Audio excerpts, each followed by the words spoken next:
to accept that reality. I would say the worst part should be my late father and my parents. Because along the way, bring me to look for the best medical doctor to cure me, but eventually we got this kind of answer. So if you are the parents to somebody, what do you feel, right? Definitely, as I say, upset, very sad, depressed, and it took quite some time to accept this kind of reality. All right. So I hope I answered your question. Yeah. Doctor, then we know after that you stopped schooling for around 3 years. Yeah. After losing your eyesight. So, doctor, can we know that what actually happened during that 3 years that got you ready to make such a life-changing decision, which is to make a comeback in your educational journey? Oh, I see. I think when in order to answer your question, for this part, I would say there have many stories I should share with you all. I hope you all got the patience with me. Please, doctor, please. Okay, first one, what else made me to come back and stand up? I would say my late father. You know, that time, maybe I should start from this. I came from a very poor family. I gone through so many hardship even before I lost my eyesight, lost my vision, right? My father was a rubber taper. You know, when I newly lost my eyesight, as moderator mentioned just now, my father tried very hard to look for the doctor, ophthalmology, even traditional medicine to cure my eyesight. But unfortunately, keep on trying and trying. I still do not have a luck, you know. So, one day, midnight, have you ever heard your parents weeping, crying? Have you? Right? So, that incident is rarely happened to me, you know. One day, I really heard my late father weeping, and he thought I already asleep. So actually, I still awake. I still awake. So he I still can remember this conversation. Monologue. It's a monologue. He said, "You still young. Who they're going to take care of you? Now you cannot see." You know, that time, the society, when they saw people with disability, they may think of the end of the world, right? So it's hopeless, useless in the society. So that kind of feeling appear in the society everywhere. That is the belief. So he keep on repeating and repeating. Actually, I'm alert. I'm still awake. He thought I already sleep. So he said, "How? How? You're still young. Yeah. So one day, if I'm not around, who will take care of you?" So he still with a hope that one day I still can regain my vision. So that kind of feeling, he always, because of my eyesight, because I lost my vision, Yeah. he feel very sad, all Mm. the time. So since that day, that incident, I remind myself, I said, Wong, you Yeah. must show as a good example in order to live happily, cheerful, and let your father also feel happy and cheerful. Mm. I have to start for myself. So I always share in whatever occasion. I said, self inner, uh, self inner strength and self awareness, self motivation Yeah. is a key, is crucial for everyone. eh? In order to make a comeback, to stand up, Mm. everything must come from our own self first. Yeah. Self-awareness. Of course, as I say, there are many stories. I think, Mr. Moderator, do you allow me to share one or two more? Sure, doctor. We are more than happy to hear that. Okay. All right. Second story. I hope you all bear in mind with me with a lot of story for today. No Uh, worry, doctor. Just go ahead. okay. Before I gradually lost my vision, I have uh, another significant events take place. That Mm. was my mom passed away. That means 1 year before I lost my eyesight, my my mother Mm. passed away due to critical terminal illness. Yeah? After all the ceremony, after all the funeral ceremony, a few days later, you know what happened? Uh, Mm. my father did ask me this question. Yeah, he said, "Wong, yeah, he purposely asked a question to me. He said, that time I still can see, I still can Mm. see. He said, Wong, now your mom just passed away. Nobody will uh, give you love. Nobody will take care of you. You're still a standard three boy, Mm. very young. Yeah, I can't give you much. We all came from a very poor family. Yeah, I have to work for the whole day. Yeah, morning to the rubber as a rubber taper. Afternoon go to the plant vegetable. So Mm. you see, I still can remember that conversation. Yeah, who? Now, how about you? Now, who can take care of you? Yeah? So, as a small boy, as a young boy, I'm Yeah. sure we do not know how to answer this kind of adult people with your question, right? Yeah. Yeah. So I don't know. I keep silence for a few seconds, but later I responded in this way. Yeah, Father, I will listen to you. Yeah, I will follow you. Yeah, because you're still around with me. I will listen to you and I will follow you. Mm. So whenever, just like you said, who give you encouragement to make us come back, to stand up again. eh? Mm. So whenever, when I was very, very down, I remind myself, do you remember that promises?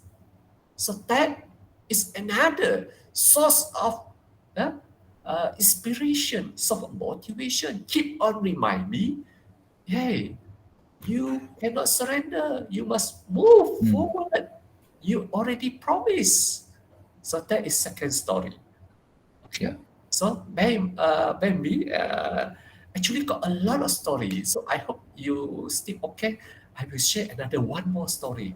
Then I will stop for this. Okay. Sure, please, doctor. All right. Before I stop for schooling, Mm. that time I was studying in Chinese school. Yeah. Uh, a few days before I stopped for schooling, there one boy came to me. He said in this, eh? He said, "Wong, I know you have some eyesight problem. I know you can't walk properly. I know many of our classmates laugh at you because you bang on many things, yeah, like flower pot. You bang on the door, but," he said, "don't worry, don't care about them. If you need somebody help, you just shout my name. I will come and help you. I will come. If you want to go to toilet, if you want to go to cafe, you just call my name. I will come and help you and bring you there." All right. Now, why this incident so important and so significant to me until today? Because this boy, when I really stopped for schooling for uh, a few months, about 3 to 4 months, I heard a very sad story about him. Do you do you guess? Can you guess, Mr. Moderator? Mm. What happened?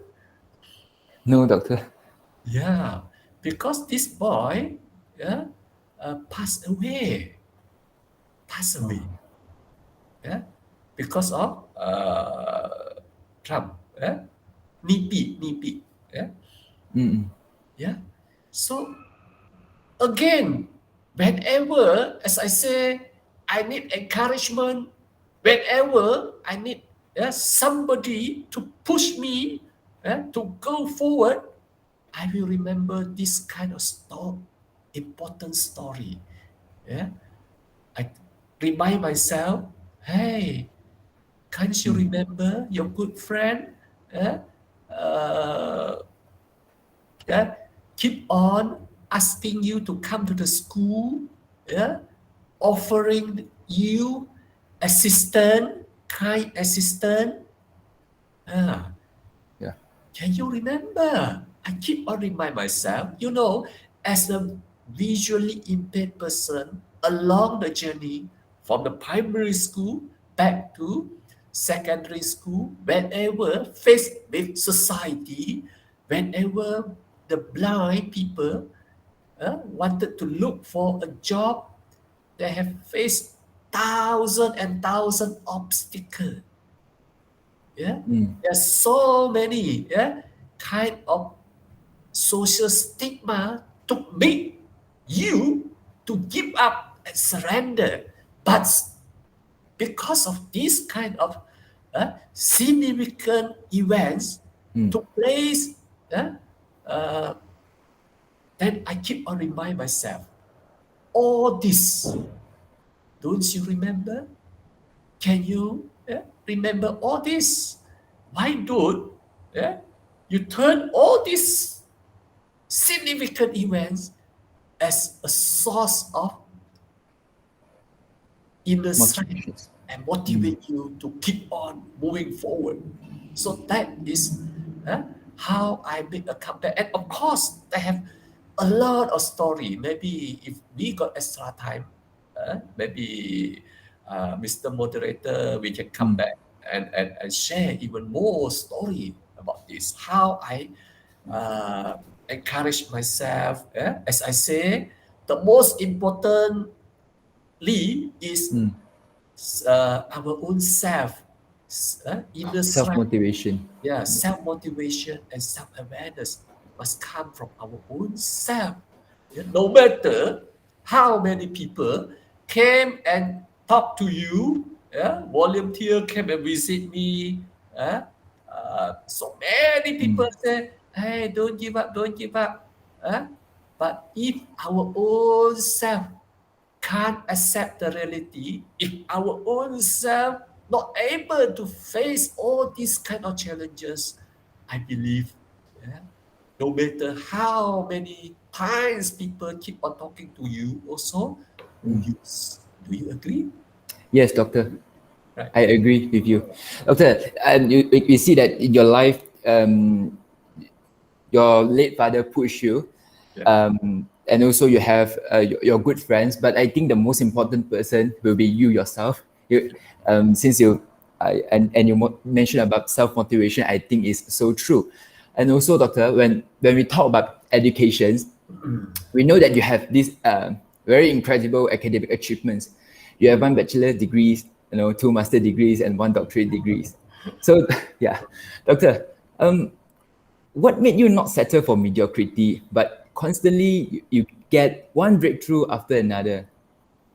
Okay. Yeah. Actually, uh, this also have to refer back to several significant incidents also. Yeah? Mm. Maybe I would like to share one story.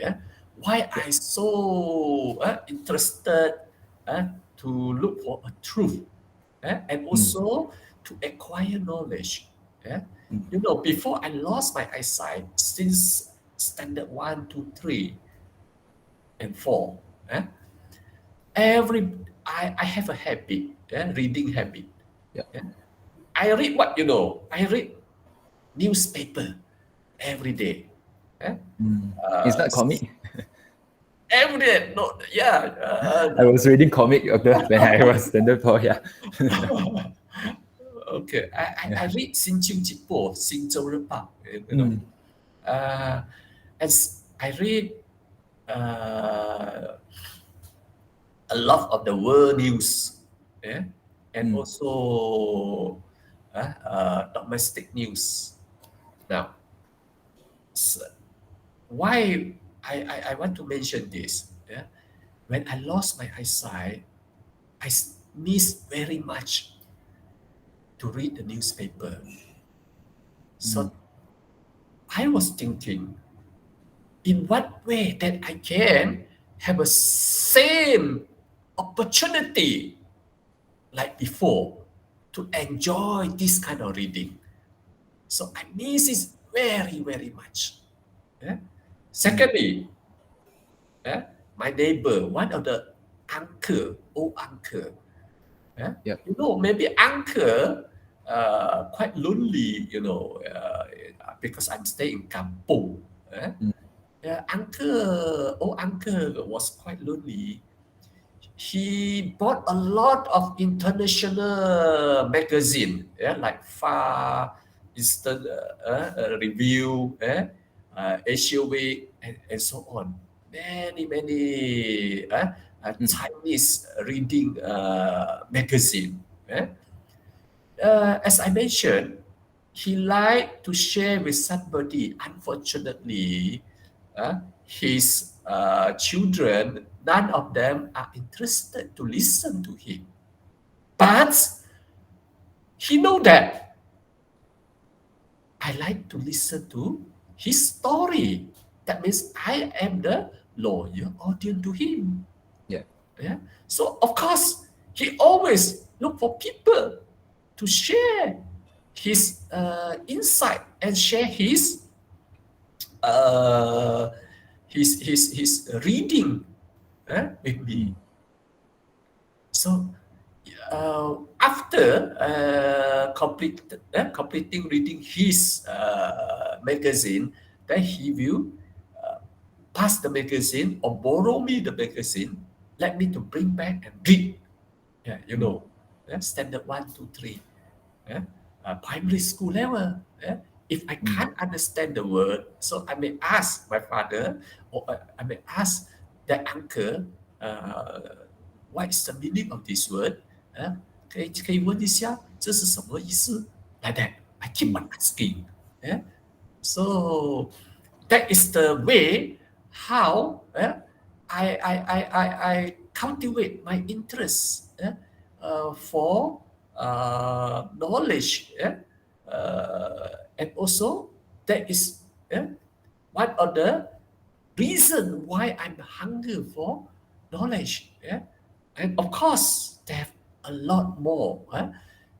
When I lost my eyesight also, when I was studying in final year under bachelor degree in University Malaya at that time. Yeah? There one important events. I think I should share with you. That is my helper, volunteer. Yeah? You know, for visually impaired, in order to get the book and assignment done, we need to have many and many volunteer.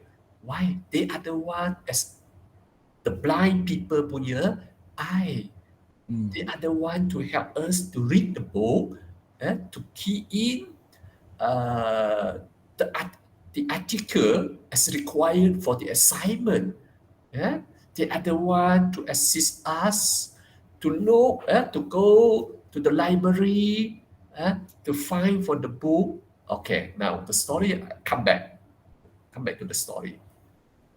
I told this volunteer, yeah, I said to her, it's a ladies, females, you really help me a lot, but I can't pay you back even 1 cent, or I can't pay you anything. How? I think I owe you a lot. I owe you a lot.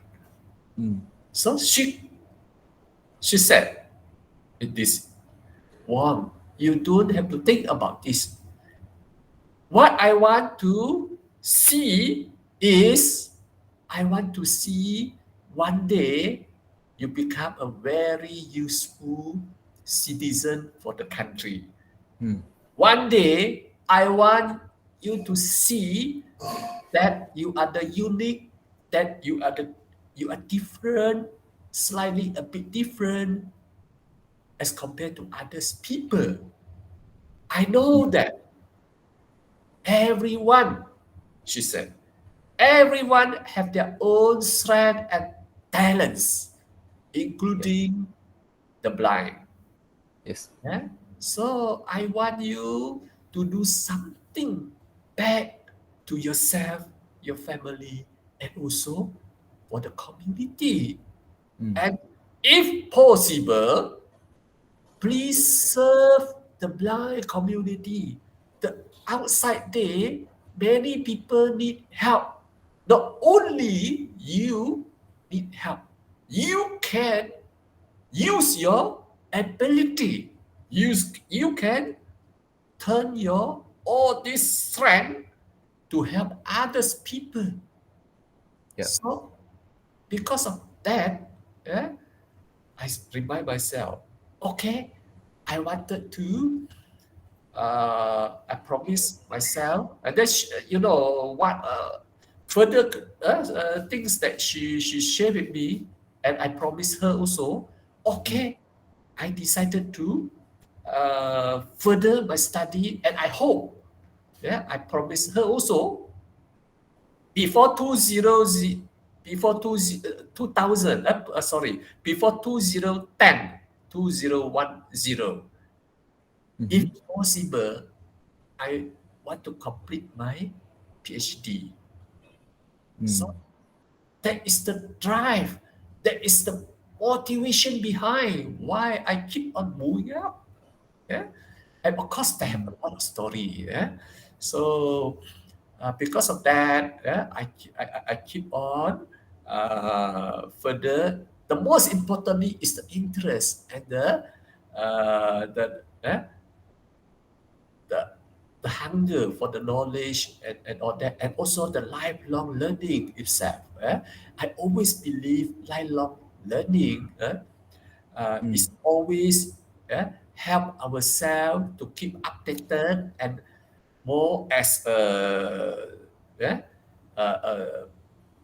self-enrichment. I think this is important, especially if we want to help ourselves, if we want to keep track with the society.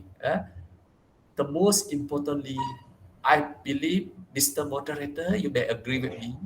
Once you completed your primary school, doesn't mean you already finished your schooling, right?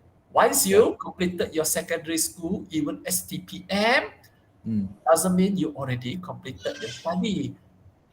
The same situation. Once we all completed a bachelor degree, doesn't mean we already acquired 100% knowledge, right? Do you agree? Yes, doctor.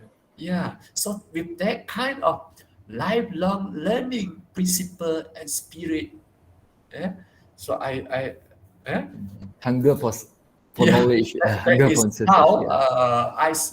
all the time are interested to keep myself updated and all that, right? Okay. Okay, doctor, I agree with you that embracing, the core values that what you mentioned, enthusiasm, that never give up, those hunger for knowledge, like is the key to success. Yeah, I agree. So, but I think we have um, this governmental and community support are just equally important for the blind community, Mhm. doctor. And according to this one article published by New Straits Times, our nation is having approximately 1.2% of population experience blindness. And Okay. that is not a figure we can ignore. So, doctor, when we talk about Malaysia landscape for the blind, is Malaysia a country which provides sufficient support for the blind community in terms of educational or career opportunities? Oh, I Yeah. see. This is a very, very tough question and also hardly to answer. I can answer yes or no. Which type of answer that you all prefer to listen? Both, doctor. Both, Yeah. Okay. All right. I would say before I really go into detail, I would say the scenario today much better as compared to 1970, 80, and 1990s, and even early 2000. Much better. Yeah? Although much better, but we still far left behind as compared to many developed country. So now, can you get the picture? Yes. All Yes right. and no. Yeah. I go into the very specific Yeah. detail, right? Okay.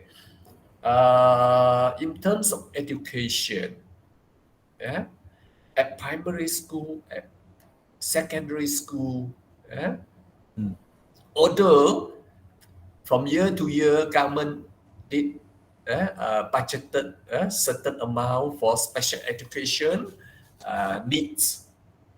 I would say, I now I share my personal experience with you all, let you all to get a clear picture how the situation like.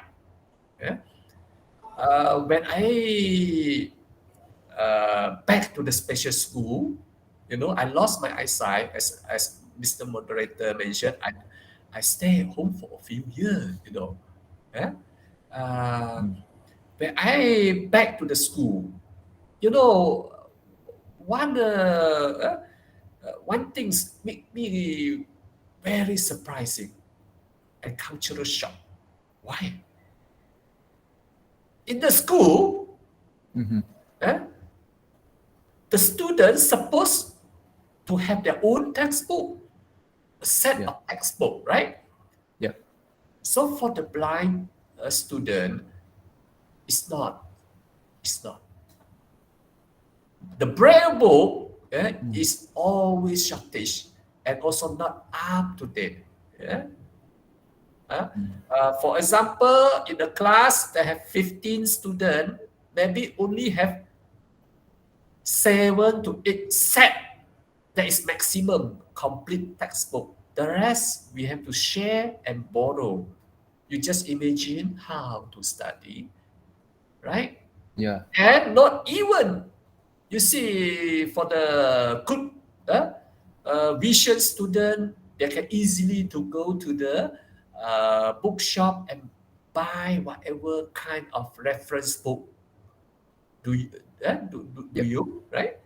Yes. So for the visually impaired, even today, we can't do it.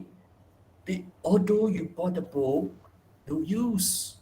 But of course, there's always a solution. As I say, problem and obstacle always have the solution. So how the visually impaired manage it. So we took our own effort to get, as I mentioned just now, volunteer reader from the sighted school, to come and read to us and also do recording. That is the way how we get our uh, textbook, Information. and reading information. Yeah?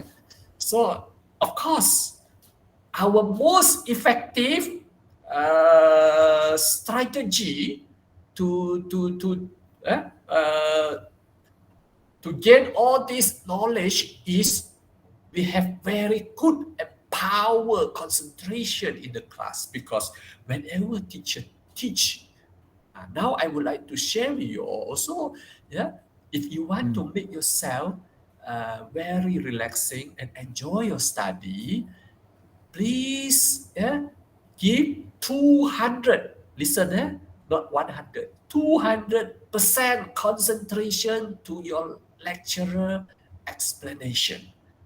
That is the way, that is the important tips how visually impaired, can follow the class, can follow teacher, especially when I study at the mainstream school, that means sighted student, we all study together, and also university, they have no special class, no,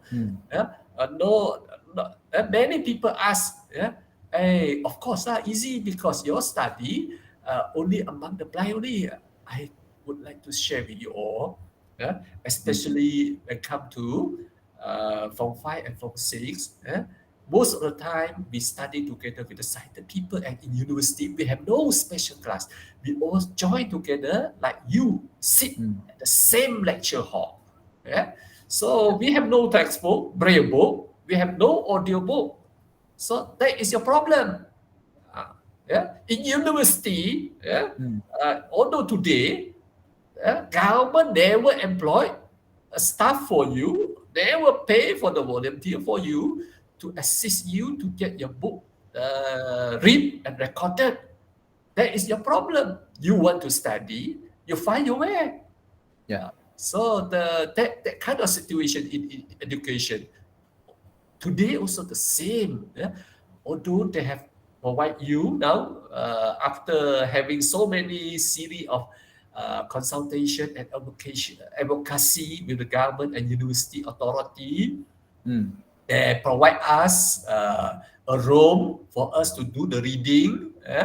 They formally allow us to arrange through library to get the volunteer to come in.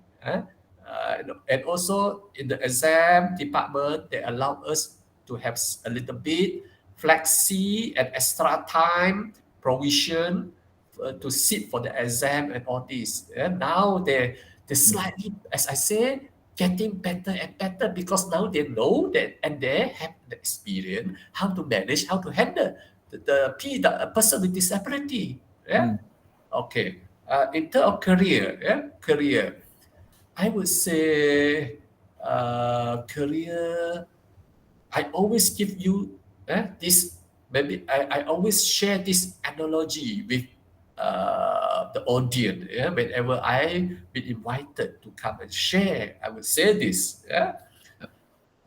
For education from primary school, secondary school, and up to university is like a highway. We have quite proper highway, although they have a lot of challenges that the visually impaired have to encounter. Yeah, but for the career paths, it's not so.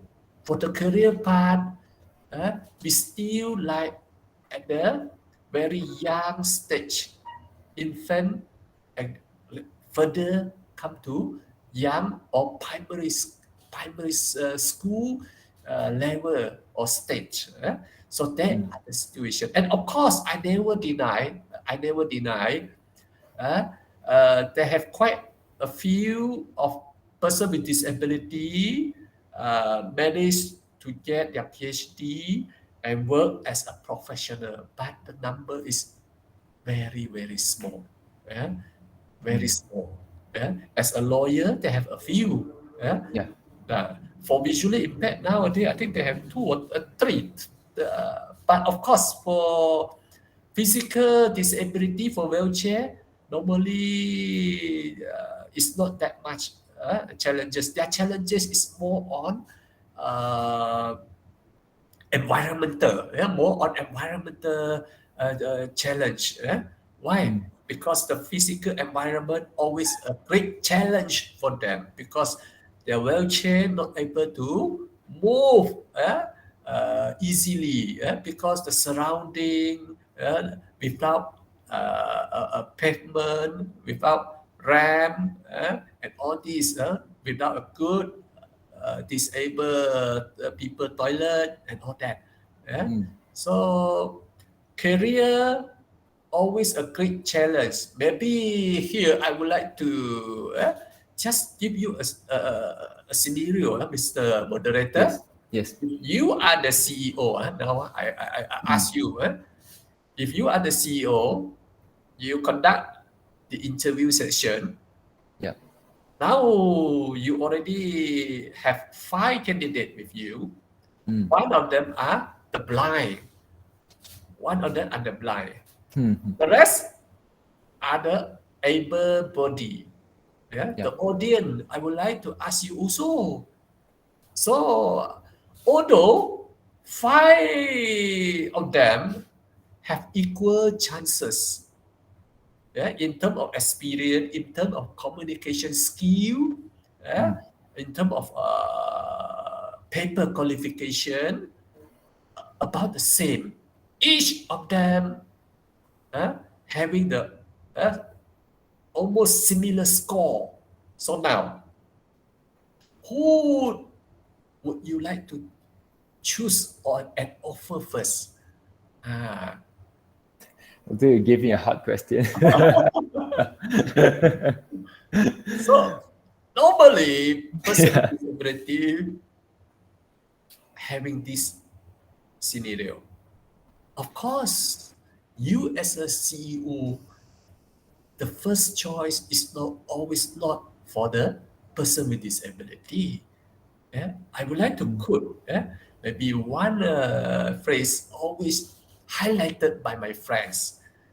I know he said like this: "We always the last. We always the last because not because of our our competency. You offer us because of the rest rejected and not accept the offer. Then you have no choice. Then you come to us." Yeah. So this kind of scenario, you see, that is the reason today there are many and many persons with disability who have a degree still unemployed. Still unemployed. Okay, is that also due to the mindset that they focus too much on the disability, but not the ability of the people of the person with disability. Yeah. Yes, I agree with you because the panel always look at their disability. You know, I give you this as a few scenario. Mm. I have a few occasion whereby there was a visually impaired candidate went for interview. One of them are my friend. You know, whenever he stepped in the room, interview room, you know what happened? Eh? So the first reaction is, huh? Oh, the blind. That kind of Oh, response, that kind of reaction. yeah, very mean. Mm. Yeah, you see, you already know before the interview gets started, you already know what are the outcome you can predict and you can expect. Yeah. So that is kind of, or secondly, I would like to share with you also my experience. Mm. Uh, in one of the university, private university, well-known and top private university. Of course, I cannot name here, right? Yeah? Mm. Okay. Everything is fine. Paper qualification is fine, and whatever it is, the job scope, because I am very keen to know, to find out what are the nature of work and the job scope will be given to me if they agree to offer the job to me. Mm. So once they list down, okay, I say, yeah, I have a confidence to handle all this. You know, what are the excuses that the panel uh, find, use to turn down and use it as an excuse. He, you know, of course so sorry lah to the lady. It's a lady, yeah. It's a doctorate degree. You know, people with doctorate degree, yeah. That's why I know I'm not that surprised. Yeah. You know, she responded in this way. If I take you in, Mm. I'm afraid, I am afraid, and I worried, eh, and I have no confidence, keep on repeating on this, you can't communicate well with my student. You can. I'm not looking for lecturer position that day, Mm. that time. eh. I'm not looking for a lecturer position. I only seek for student support executive only. Yeah. Uh, Student support, she said, according to her, she said, you need to interact and talk to many people, especially our student leader, yeah, society. They have a president and all that. Always come and look for the approval and all that, and you have to assess and get to know their proposal and all that, right? Yeah? Mm. So Mm. she said, I worried you can't interact effectively. I'm worried you have no you have no communication skill to talk to my student. Okay, Yeah. fine. Then how, no matter how I explain and share, she Mm. still said, no, no, no, no.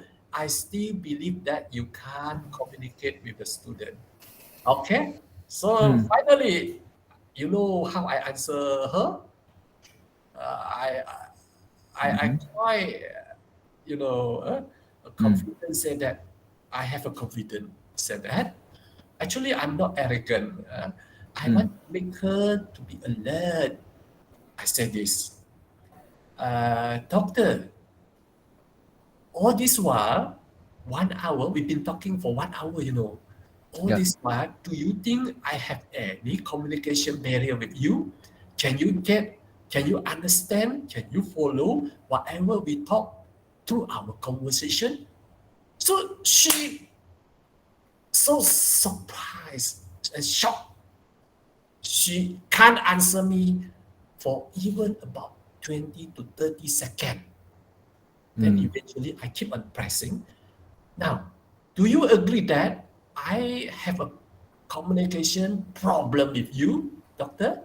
So finally, she said, no, I'm clear. I can catch uh, Yeah. whatever you convey. I can clearly understand the message from you. So I said, actually, it's not true because there is a stigma. There is a stigma said that the person with disability always have self-love esteem.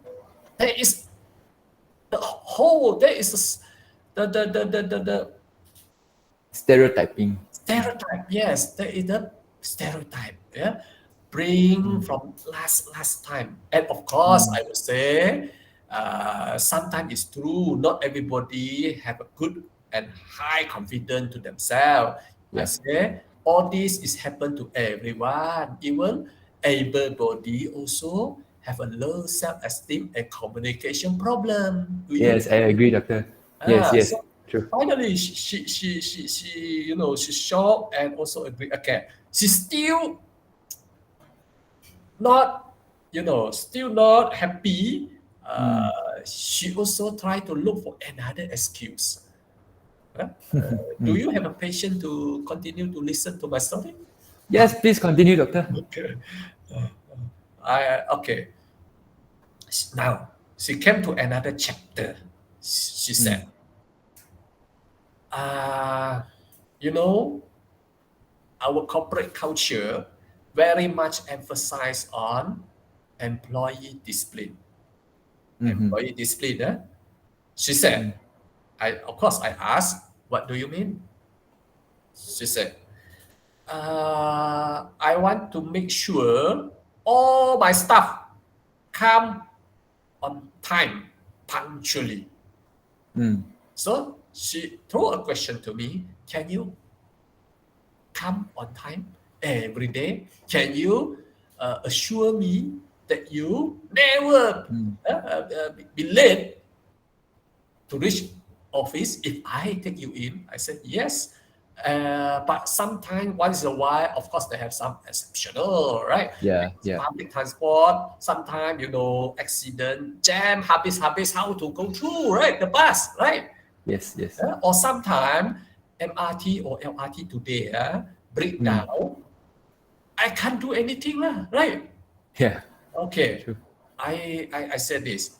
If everything all in order, sure I can come earlier and on time. So and then she said, how can the blind people move slowly, walk very slowly, you can reach office on time? I said, yes, I've been working for a few years. I have no this issue except, as I said, mentioned, computer breakdown, no computer service. Only I connect myself earlier to the office. The rest, for example, 8 o'clock, I can reach 7:45, sometimes 7:30, 7:50. So she still said, no, no, no, no, no, no, no, no. Although the able body also came late, how can you person with disability can do it 100% except for the exceptional situation? You see, still Not have no convinced. confidence. And so find so many excuses. Finally, I can't get also. Uh, so these kind of challenges, I would like to say, just how you say, the situation today in education or in career. So that is the great challenge. Human perception, stigma, and also stereotype problem and issue. All this is very hard to change it. Although you see, they have another part that I always share with my friend. I say, Yeah. I hold quite a number of committee in the Society of the Blind and National Council for the Blind. We Yeah. always emphasize on public awareness program. One of it is about job opportunity for person with disability, looking at our ability, not our disability. One of the very funny jokes that I always share with my friend, I say, hey, you see, we all do a lot of fundraising to do the program under the Society of the Blind to create public awareness. You know, the money that we raise, some of them came from the corporate organization. That means the company, right? Yeah. You see, the CEO and all this are the one to give us some money to do this program. But my joke is, all this money also stand to create their awareness due to their ignorance Yeah. about the person with disability. All this money Just we go back to them. spend is part of it supposed to 100% spend for the person with disability themselves to build up their capacity and all that. Do you agree? Yes. But unfortunately, certain amount we have to spend to create the awareness among the elite and the professional people. Why? Because they can't understand. Because they keep on holding the old story about person with disability. So you see, say their money we have to spend back to them also. Yeah. Now you get what I mean? Yes. Yeah, I think so they give you money and some part of money is actually going back to them. So Yeah. now I can you got you. see the journey how person with disability want to live independently, want to get a job, want to stand on their own feet. Even today, 1% quota of employment in the public sector. Since 1984, I think you're still not even born, right? No. 1984 already have this circular to make compulsory, not to urge, not to promote, in the public sector to fill up 1% job with person with disability. Unfortunately, 1984, I repeat, 1984 until today, 2021, still cannot be fulfilled. Why? Because of head of department in the government department, because of the senior people who are holding a degree, senior people who are holding a master degree, senior policymaker who also, some of them holding a PhD degree, have that kind of perception that is causing this policy not successful until today because they're reluctant, they're not trust person with disability. But of course, as I say, if I 100% to conclude that they don't think it's not fair to them also. Actually, nowadays they have a few hundred, person with disabilities serve in the government department. But of course, it's far away from 1% quota. Supposed to have 10,000 plus to serve, 10,000 plus to serve in the public sector, but today less than 500. Can you see how far it is from 1%? So there is government. Not, how about the private? Now can you capture the actual scenario? So like my case, actually, many of my friends keep on reminding, whenever I tender my resignation because of I want to go for further study. Yeah. Many of my good friends, even the able body, they know the person with disability punya challenges. They keep on reminding me, Wong, can you think twice? Wong, can you hold on? You know, now Mm. you already got a job. You give up, you resign. I don't know what happened to you. Later on, you struggle again. Yeah, you Mm. repeat the same. Yeah, you repeat the same cycle again. Look for a job. Look for a job. Look for a job. Been rejected. Been rejected. Been rejected. Yeah. So I say, I never mind. I said I should try. I should give myself a chance. Yeah? Mm. If I never try, if I keep on stay in the very comfort zone, I would go further and I wouldn't go anywhere. Yeah? Do you Yeah. agree with me, Mr. Moderator? If you already Yes, doctor. stay very comfortable at the comfort zone, you don't want to Mm. move, do you think you can go further? No, no, for sure, doctor. Ah, Yeah. so that is me, yeah, how I see it. Yeah? Mm. So I decided, I said, I don't mind.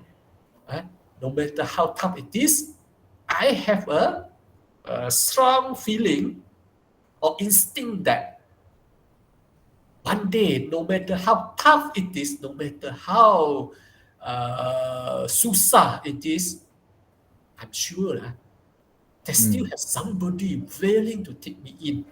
That is my philosophy. That is, Yeah. yeah. So it's true. It's true. As I mentioned, after I completed my PhD, I've been spending many years. I've been sending about 1,000 application letter to look for a job. 1,000. That time, economy, booming time, economy still good. Mm. If sighted people just send a few letter, straight away invite and receive a call to come for interview. But for me, tak ada. You have to send Mm. a few hundred baru ada satu. You see, ini happen is 2005 and above. Mm. Zaman moden, zaman science and technology, bukan zaman dulu-dulu. Mm. You see how the society attitude and perception to a person with disability. Yeah? That's why I say I so uh, feel great, thankful to you all, to have this kind of awareness and sharing of information with the great your Mm. peers, your friends, particularly still studying in the campus. I hope one day, once you already graduated, one day you work in the hospital, one day or you work in the corporate or company. Yeah. uh, yeah, please change all this kind of perception. Please take away this kind of Stigma. stigma. Yeah. Mm. Okay. Doctor, you have give me the idea that um there is with physical there's no physical actual physical barrier. I think the main barrier will be the psychological ones. And you see, when you overcome it, you see you can have such a great achievement, right? Yeah, not so. Actually, physical barrier also very, very huge. Very, Mm. very long journey that person with disability still have to put effort to change it. Eh? Mm. You know, for visually impaired, is always a great challenge for the physical environment. I give you this scenario. Yep. In school, secondary school, I start from secondary school. Although the program is named as inclusive program, can you do you know what is the meaning of inclusive? Means it's going to involve everyone. Everyone and equal. Whatever you have, I also have, right? Yeah. Okay, now I talk about the inclusive education program for visually impaired and also for some others person with disability in the mainstream school. I mean, in the able-bodied school like you. Yeah. You see, they have a lot of longkang. The drain still open, not covered. Do you agree? Yes. Secondly, there's still a lot of pillar, tiang, in the middle or whatever it is. For person with vision loss, that is the most dangerous. I've been hurt myself here many times. Bleeding. That is common, very common. That is a compulsory. Compulsory. What I would like to describe is compulsory course that the blind people have to go through. Just like you all take the MPU subject, Keat subject. Do you? I will be having one in soon. It's a compulsory. In university they have a lot of big drain. It's still open, not covered. So the blind people walk very steadily and suddenly jump into the longkang. Or sometimes on the walkway, even in Bandaraya or whatever it is, every day is covered. Especially the underwater or the bomber punya is covered, right? Yeah. You see on the roadside, right? It's always happen like this. The cover sometimes in steel, dicuri. The cover sometimes don't know what happened. People like to take it away. Maybe want to mine or whatever. Every day the blind people walk there, at the same road very steadily because they already know all lubang already covered, right? They walk. Myself also got the experience, Walk. Suddenly, like a landslide, like a gempa bumi, earthquake. Suddenly, masuk lubang dalam. You see, we heard, our hand dislocate. You see, all this is happened to many person with disability, the blind people, many. So you see, that is a physical challenge. That's why that is another aspect that we always arrange a dialogue, talk to the like MPPJ, MPSA, Shah Alam or Subang, many simple council and DBKL and all that, like Pulau Pinang Council. We talk to the Majlis Pembadaran.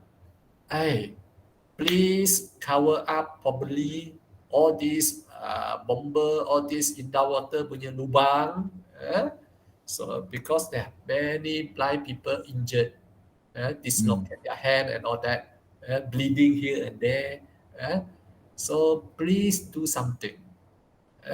You see, all the pegawai are the policymaker have a degree. You see, with this minor thing, they still cannot take care of.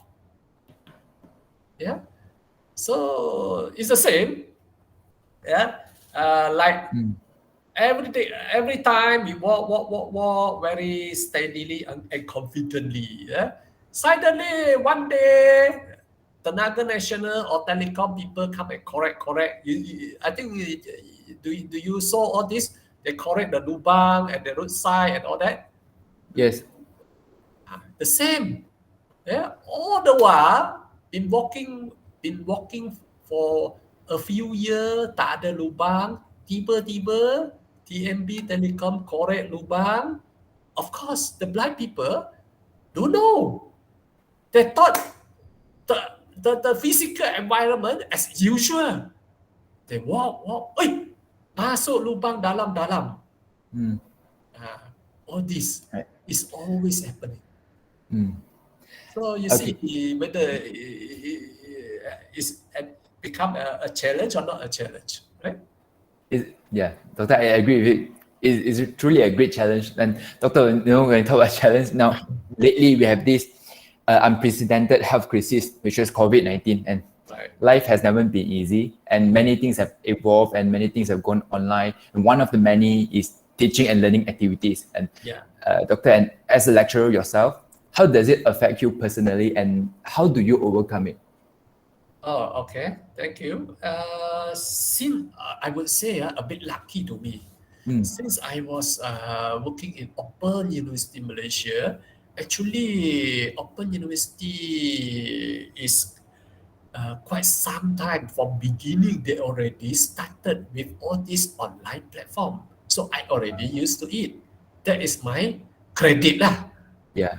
Secondly, of course, the concept of work from home is new to me. Although I did study human resource and industrial psychology, I'm aware of this, but I never have the experience for this work from home concept. Yeah? Just like you, I believe all the while you have been heard about online study, e-learning, e-education, right? Yeah, but not familiarized with it. Yeah. Yeah.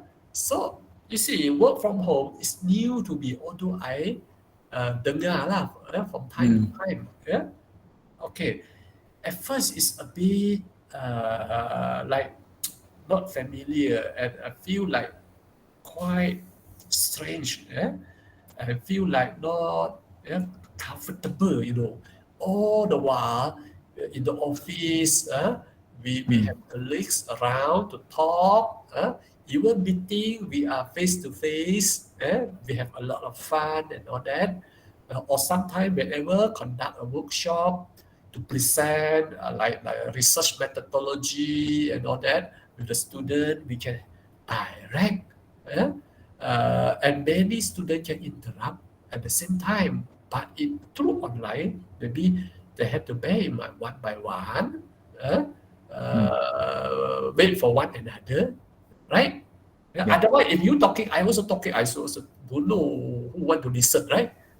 Yes. Online. So actually, secondly, technology also a challenge to me. Technology, especially have to use handphone. Want to use the handphone, want to type and all that. Of course, my speed a bit slow. I can type also, but slow a bit. But that's why most of the time I be rather to use this one, voice messages. And Yeah. so email, okay, email because I already used the keyboard. I already been used the keyboard for many years. No matter how long the message is, I can type it very fast. Not the issue, computer. But computer, of course, sometimes the accessibility issue restricted me to perform my tasks also, especially come to graphic and especially come to certain forum and platform due to screen reader is not that accessible or disable friendly. So I once in a while I need help from normally I call at home. I call my wife to assist me lah. to download the things like that. Okay. Doctor, we know that this pandemic basically affects everyone in many aspects, including the blind, of course. So, doctor, can we know what are the challenges faced by the blind, especially during this pandemic, like their livelihood and so on? Okay, one moment. Let me have a drink. Yeah, sure, doctor. Okay, Take your time. excuse me. It's okay. Okay. The impact of COVID-19 is huge to everybody, including the blind people. Yeah. Maybe I should touch on several aspects. Yeah? In terms of public support, I would say very good. Very good. Why?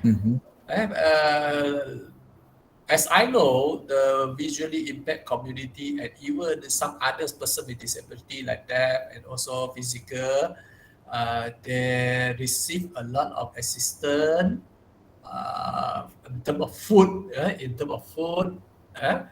public, from some others corporate or some others rich individual. That they offer the food. That is good. I think not to worry about makan and minum.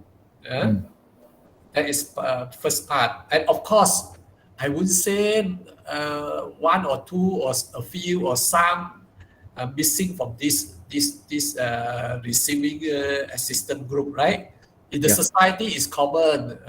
So, sure, they have some are missing from the mainstream, right? Okay. Second part, I would say many of them lost their income. The blind, as you know, that majority of the blind people have no fixed income in Malaysia. Like those working as mature street artists, working right? as a mature, as a self-employed, as you can see, they need somebody to guide them to sell tissue elsewhere, food court and all that. I think you saw all this before. Yes. So all these group, and of course, with some other self-entrepreneur, they can't make this anymore because of pandemic. You know why I say this group are badly affected, but not to worry. In terms of food, they receive an assistance from the people around and the society, and also government. They have a food basket, right? Yeah. So they got this. At least makan tak menjadi masalah.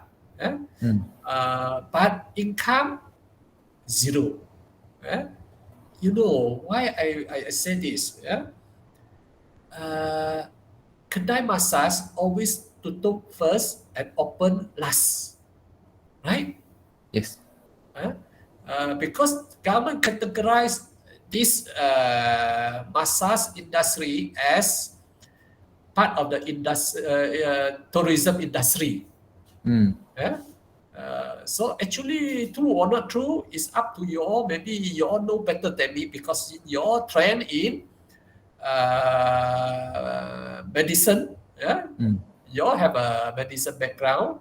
Whether it's true or not true, put under people who train, who know anatomy, who do massage, body massage, for relaxation. For even, I think the blind can go even more for treatment. So I think you got the answer is true or not true under entertainment and also tourism industry. So, doctor, and we see no signs showing that this pandemic will end anytime soon. So, doctor, are there any initiative to ensure that the blind community can keep pace with the economical transformation then? Because we know that you are actively involved with MAB. Whether they can keep track or not, I would say now hardly to answer you. Yeah? Why? For those who high self motivated, Mm. not depending on NGO, that means they walk on their own feet. Mm. That one could be. That one could be. They can keep track Mm. the new norms and all that. But for those who are still depending on rehabilitation programs, still depending, especially SPM level and also diploma level, Mhm. they still have to depend very much on uh, NGOs serving the blind to assist them to get a job. That group, I'm afraid, they are not Mm. able to do so.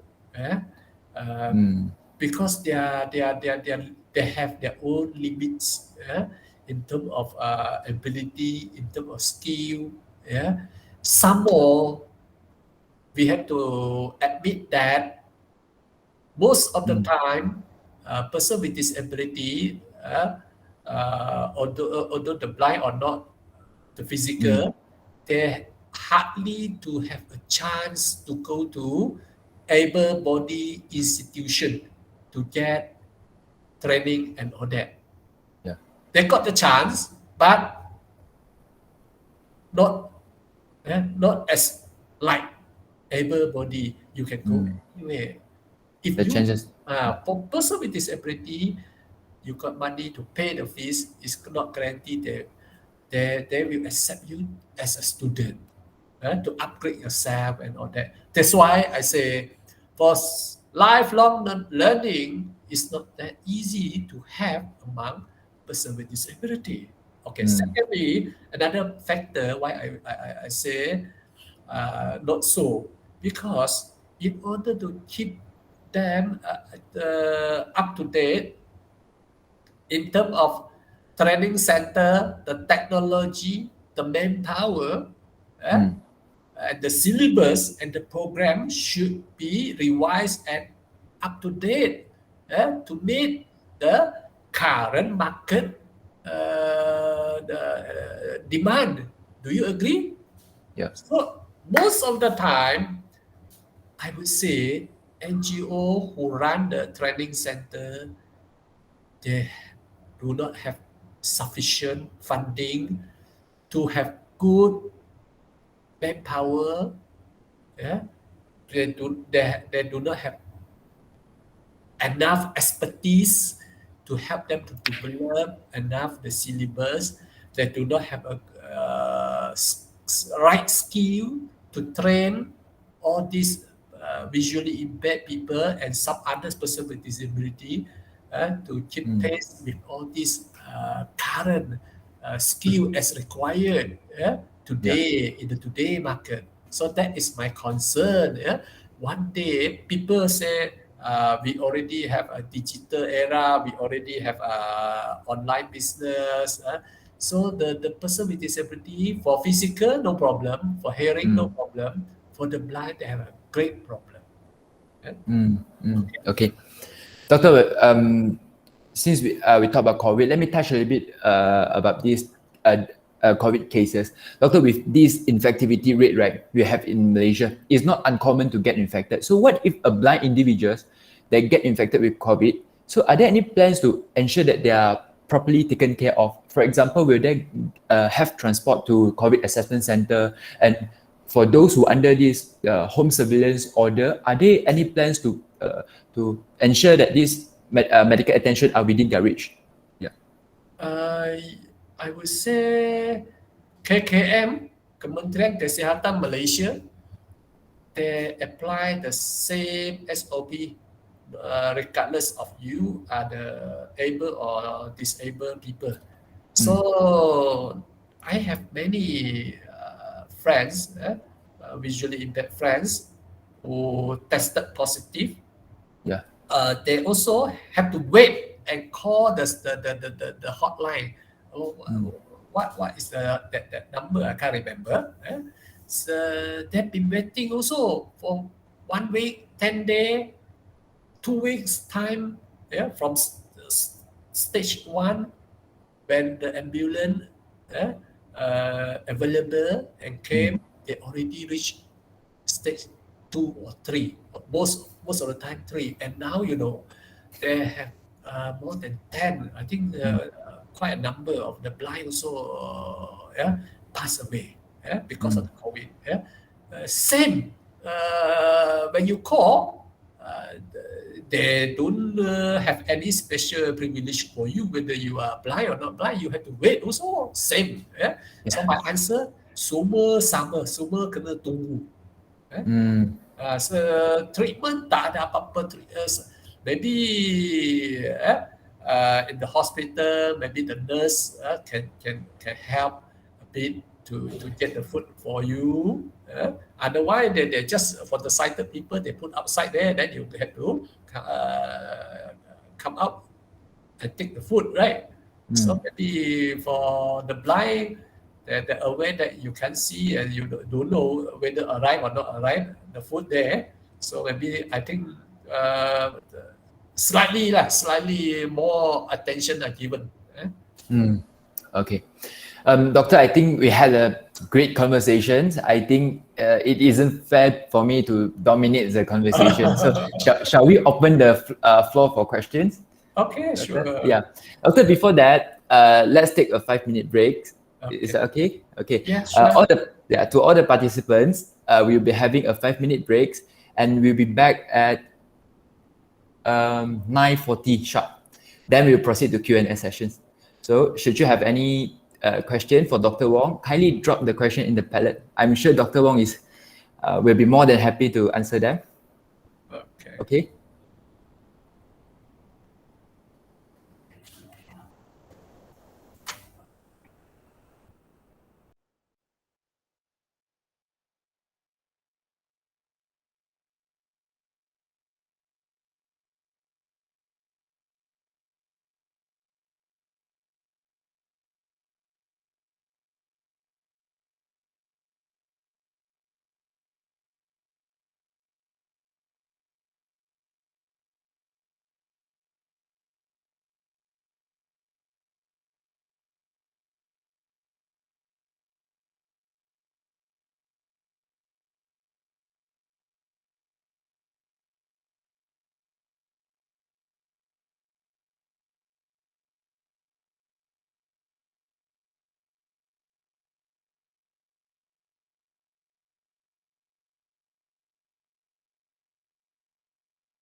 Okay, Doctor, 5 minutes has passed. Welcome back, everyone. So fast, And huh? yeah, and before the Q&A sessions, can I have the participants to on their cam to so that we can take a group photo?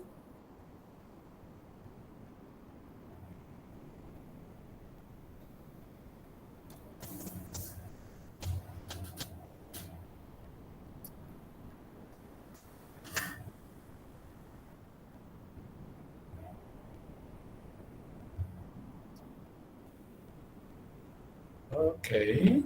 Yes. Can I have more?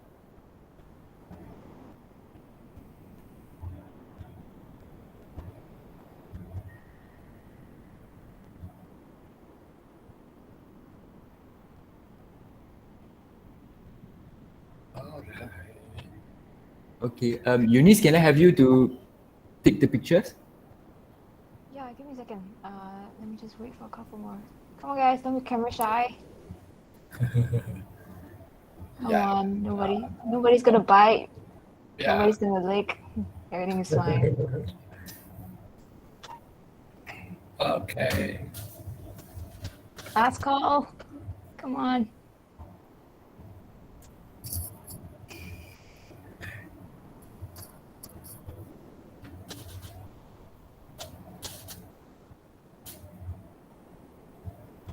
Okay, going once, going twice, going twice. Whoa. Cheese. Yeah. So many patterns, huh? All right, thank you guys. Appreciate it.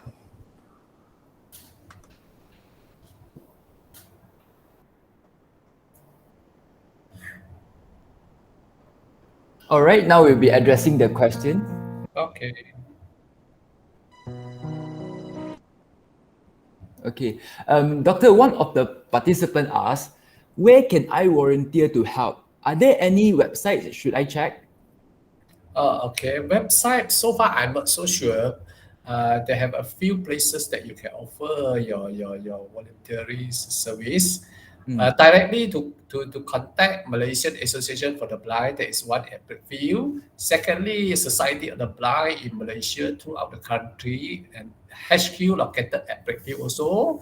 They have a website and you can check the website to get their contact number and email and tell them and inform them that you wanted to become a volunteer. And then, of course, in university, I think many university they have a person with disability student. They need help also. So why not? You don't have to go so far away. Just look at people around you, maybe in our own campus. Like in UKM, USM now, Unimas, all these public university, they already take in person with disability student. I believe Utah maybe just take in the physical, those who still can walk. Okay. Doctor, another participant has asked how you overcome your fears in life and how you see your life in the future. See your life in the future. Yeah. Just go naturally, casually, and do whatever we can. I think most probably make yourself become our life become meaningful. It is always better to do something. I believe better to do something. Although at first I lost my eyesight. Maybe I so worried and fear what happened to me next. How about my future and all that? I worried and fear. So once I regain back my confidence and all that, do something. I always remind, although you lost only one sensory, but you still can have some others. Make use of other strength. Just like many others people, although we have this shortcoming, sometimes people feel very shy, very depressed, very low self-esteem because my physical appearance not chanted, not handsome enough. Then we always like, lost our confidence. Yeah? So you still have a lot of other talents. Look at your other talents. This is what I mean. Yeah? Looking at our ability. Yeah? Do something meaningful, and next time I'm not to expect people to remember me if I'm not around anymore, but at least what we did is beneficial and useful and help others people to sustain. I think that was my most happiest things that I can leave to some other people that I believe we should go on all this. Huh? Yeah, Doctor, I'm sure you will leave a lasting legacy to many of us. Yeah.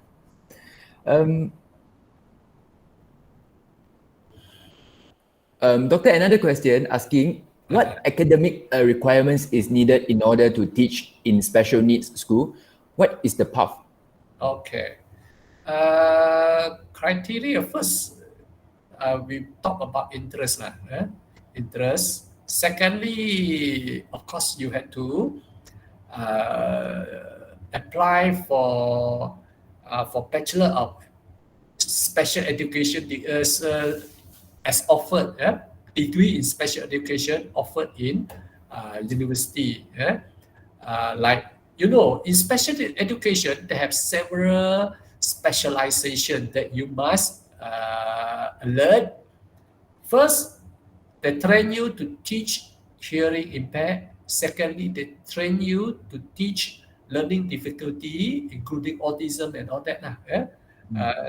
Thirdly, they train you to teach visually impaired. In Malaysia, now they only focus on these three areas. And of course, today they started to focus on gifted. Gifted, that one, gifted is talented people, a very high intelligent group. So that one is considered special education, but they're not part of the person with disability. Okay, so the requirement, you need a degree, and of course, you must have an interest. Okay.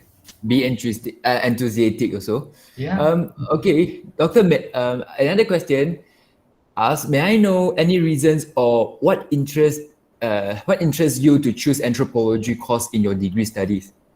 Actually, my degree is majoring in anthropology and sociology, minor in psychology. What make me choose? Undergraduate, I think many of you all have a same experience and feeling like me. That time, first year, that you had to choose already, choose three department that going to be your major in second year.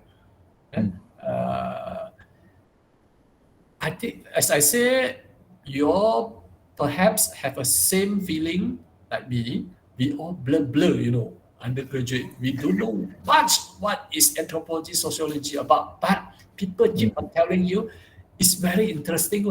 It's interesting. You study about the society. You study about various aspects of society, like economic, like politics, like culture, like religious, like family institution, and all these. Actually, you newly joined the university, still at the very honeymoon time, freshy time, a lot of orientation program, happy hour, ask you to choose.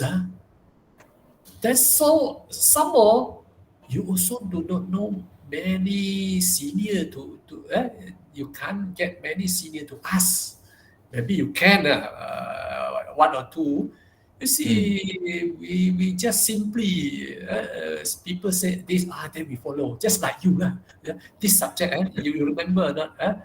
University in secondary school, this teacher very good, this subject very nice. Then you think, everybody go and follow like that.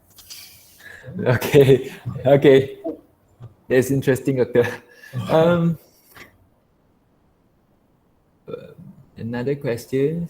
Okay, doctor, this is some medical related questions. So doctor, when going into a new room, being able to see the room helps in adapting. When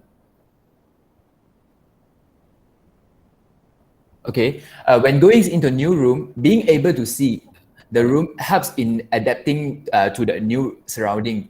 And how can a medical staff help the blind patients be comfortable when they are having medical appointment in new office? In new office. Yeah. Okay, can you give a scenario? I guess the participant means how can the medical staff help the blind patient to be comfortable? Okay. Yeah. All right, very straightforward question. This one, Yeah. Firstly, I believe, as I always emphasize, whenever dealing with visually impaired person or maybe patient, from your perspective, Yeah. the technique, communication skill, and also the technique to handling the blind people. Even the nurse also in very crucial, Normally, the nurse, they have to break when the appointment came to appointment. The nurse may come out and bring the patient in, right? Yes. Yeah? Yes. So the nurse must use the correct technique to lead the blind until to sit down. To sit down, like this. You should put. You can see me, my hand on that. Yes. Ah, bring the blind people hand to touch here. Then they know this is the chair, this is the position that where I should sit. They know. To touch the handle, right? Okay. You put there.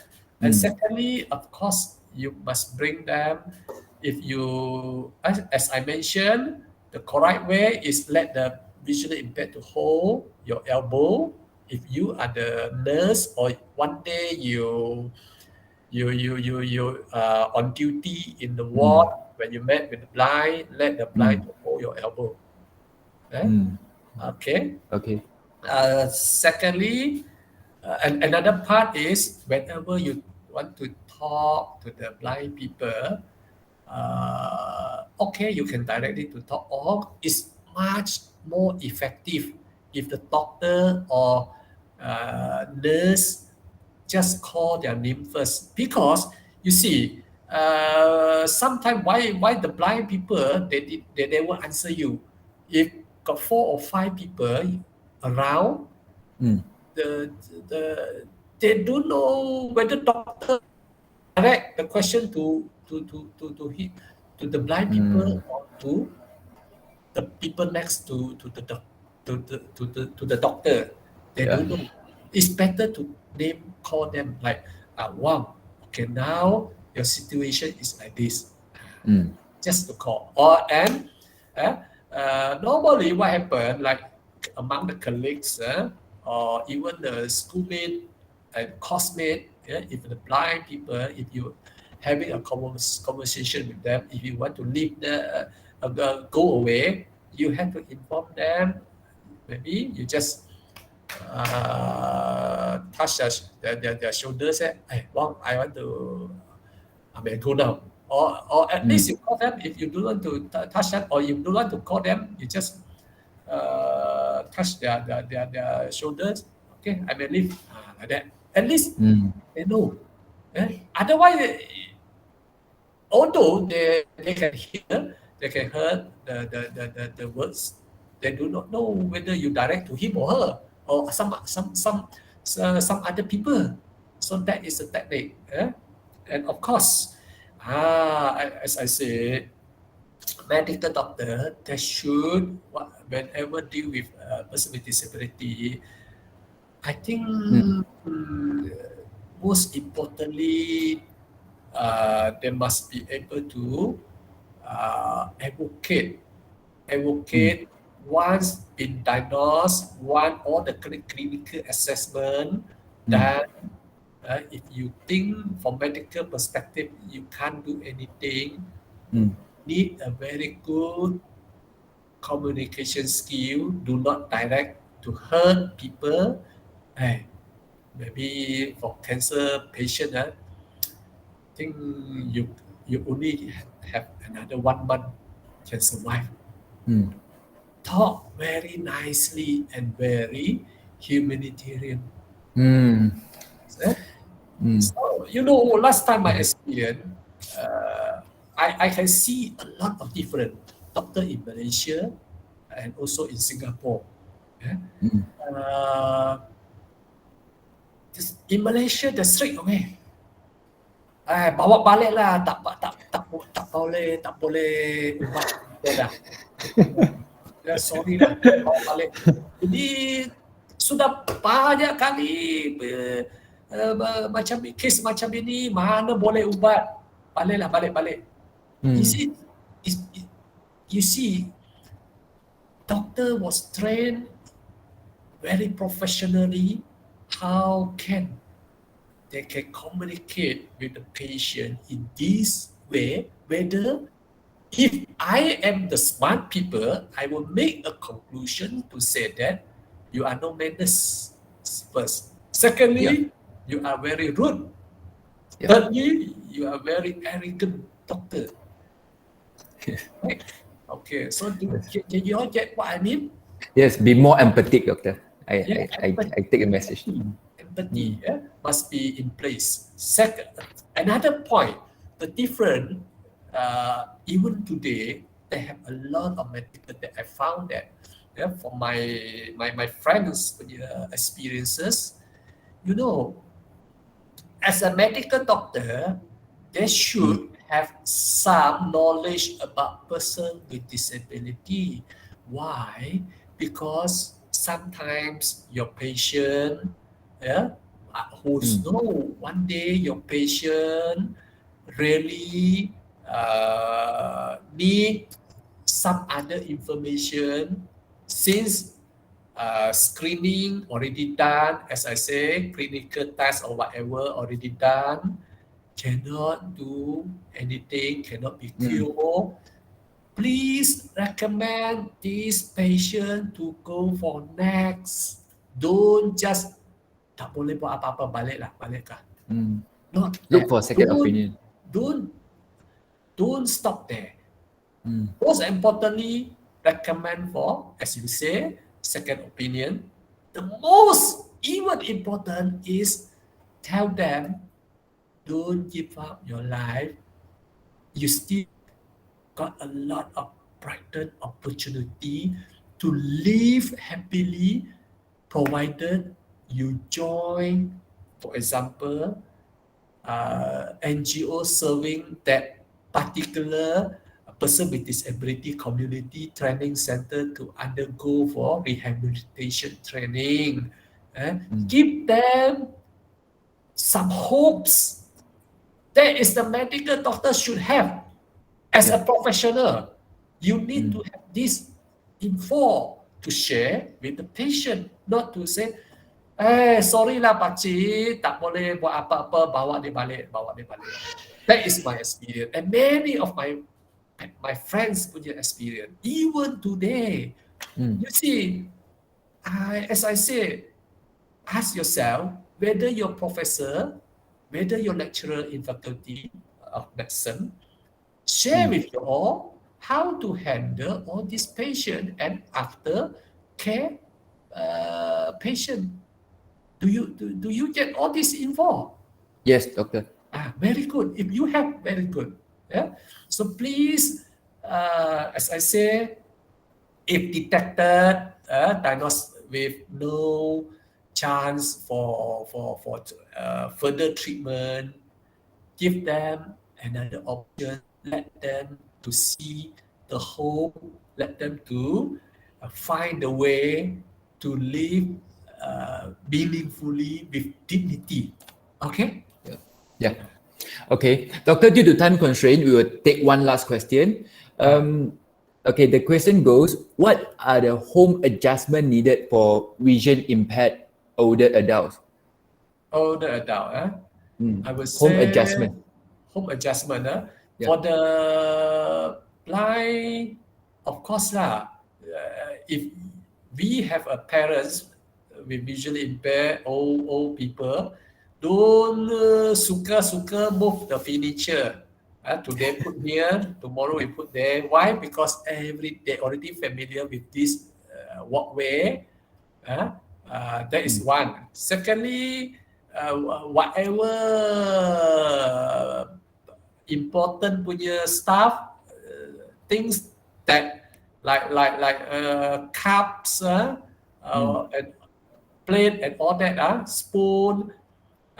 If you want to move away, you please inform and inform him or her. Yeah. So that should be the way. And of course, you have to assess. You have to see the degree of how independent of him or her, because some are very independent, although they're old, 60, 70. You see, many of my old visually impaired friend, 80 tahun, 70 lebih tahun, cannot see at all, they cope on their own. Of course, as I say, the most for the blind, don't simply put and move away the object or furniture or whatever, or you don't simply put, you see on the overhead punya level, do not simply open the window, window. If you walk, can you imagine if you walk, follow the side, if your window open very wide, of course they bang, right? Yeah. So all this you have to take notes. The rest should be more or less the same. And of course, when it comes to taking some medicine and all that, of course you have to help them a bit. Okay, the time is now 10:02, and that has brought us to the end of the sessions. If you have more questions for our speaker, I have a good news for you. Dr. Wong's autobiography is going to be launched very soon. In this book, you can know more about Dr. Wong's life journeys, and how he achieved seemingly impossible tasks. The printing of the book is currently on hold due to MCO. If you are interested, please email Dr. Wong and I will send his email in the chat box. The price is around 40 ringgit. I'm sure it's going to be worth it. And please don't hesitate to add one to your bookshelf.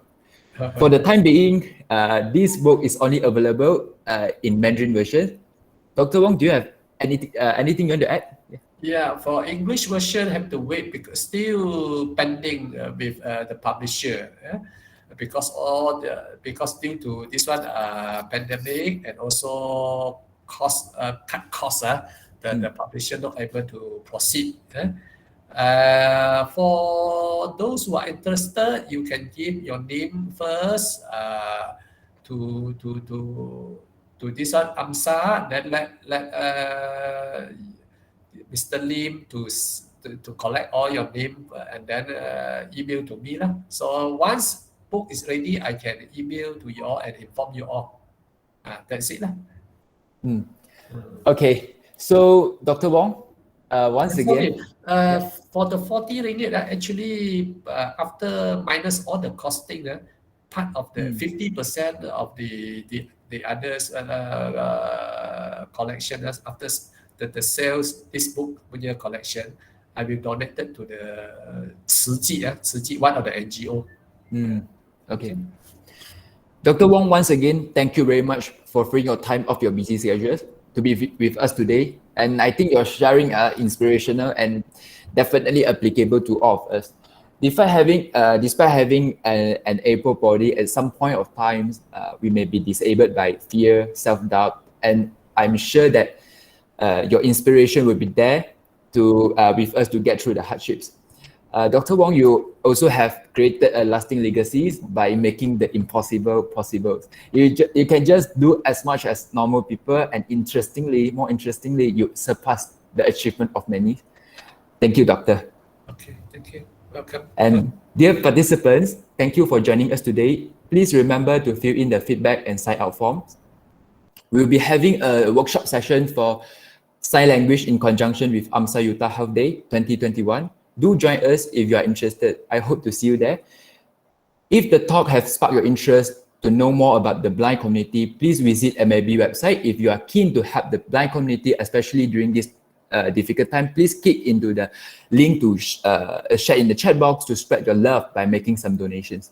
Before I end, I wish that you know more about the blind community, and more importantly, the message of hope by Dr. Wong has reached you. And if you think you're going through the dark times, I hope that you will see the light at the end of the tunnel very soon. Bye.